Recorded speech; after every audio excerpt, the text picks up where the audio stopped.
So Yes, that's the thing. 78 minutes. So the Arsenal attack has not been clicking very well lately, and I would say it's because of the injuries we've had in that area of the pitch. Odegaard has been out; he's just coming back on, right, and he wasn't even training today. He didn't train today. I don't know what's up with him again. Hope he's fine. Eze is now out. Havertz was out. He came back, went out again. Saka has been on and off this season.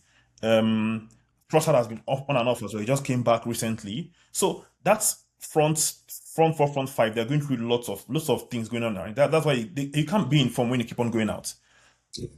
One player comes in, another one goes out. Merino too has been out for what 3 to 4 months now, right? We don't know when he's going to come back. So that's the issue with that Arsenal attack. Are they going to get into form anytime soon? I don't know. Maybe the next 3 to 5 weeks, probably we'll see a different Arsenal attack, right? Because when all these players come back, hopefully they have some time to even play together and get used to each other once again. But that's just the issue. That's not the only stable thing is just the defense. Even the defense too has gone through changes as well. Saliba was out. He just came back on recently. Hincapié is out right now. Timber is out. Rice missed the game at Southampton that we lost. The whole team is just going through this injury. It's just crazy, man. Too many games to play, fatigue is setting and things like that. So players are getting tired and things like that. But hopefully that gets to settle down soon. But back to the game, it was good to see Arsenal still that 1-0 win. Now we're going back to Emirates with a win. Even though 1-0 is not a lot, to be honest. Anything can happen the first 10 minutes of that game. They can get a red card or someone can just score a goal and it becomes 1-1 and becomes game on again. So hopefully we can maintain our composure and see out the results next week at the Emirates.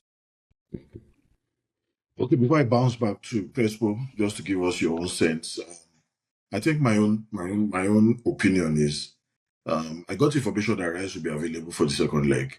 I'll probably just want him to have a combination of Rice and Zubimendi, keeping that double pivot, going, and start Havertz instead this time. You understand? Instead of bringing him as a weapon towards the end, I think I prefer him to start Havertz. But hopefully, he's able to get this. Odegaard. How No, I about over want him to Odegaard? start.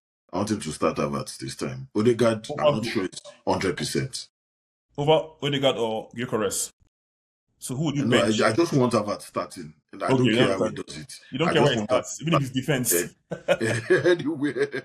Just put Havertz there because, if this game ends in a 0-0, that's good. But Havertz is the only weapon and he's the only person that can see the fire in his face. But Crespo, give us your 2 cents. Let's see what you think. Yeah, I just think Arsenal is going through that phase. Losing those 2 games back to back is not. Has really dampened their confidence. However, I don't want to give them the slack. They have had the best squad that we've spoken about all season. So that they have injuries now is so. What's the essence of the squad? If you say you have a good squad and They're very deep, yeah. yeah, so again, I don't want to give them because that would be an excuse when they lose to PSG or lose to somebody else. No, if you are going to get the big prize, you have to really step up. And again, we expect a lot more from Arsenal. That was not a good performance from Arsenal. Sporting had loads of chances to nick the win, but however, that's a sign also of what the Champions League looks like when the jungle is getting matured. So it's not really about having chances; it's what you do with the chances. So Arsenal have done what they should do with the ball, and the ball is in the back of the net. I think we'll see the same kind of game in the second leg, and Arsenal will maybe take a one goal lead, and and they win the game. But my fear again, which also could be wrong, is to be looking beyond the game on Tuesday, or is it Wednesday? I think Arsenal plays on Tuesday. Wednesday. Wednesday.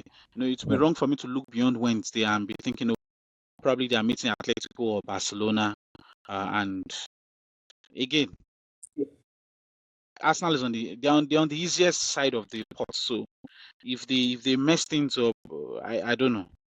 I don't want to give them any excuses, So they've if the draws were to favor anyone, it favored Arsenal all through. So they should be picking up the required win. Whichever way, ugly, beautiful, they should get the required wins. Yeah. But then you favor them because they did their work in the group stages, right? They won all their matches. That's why they were at that position where they can. Not necessarily. What if, for instance, you had Real Madrid falling that was playing badly on your side, or it's so the big boys will play the not so good guys. But what if you had a PSG like the last season? Those who played so well all through the league, the first phase of the Champions League, and face PSG, the likes of Liverpool. So again, if you're on the side of the pot that is that's got an advantage, you have to take it. That's what football gives you.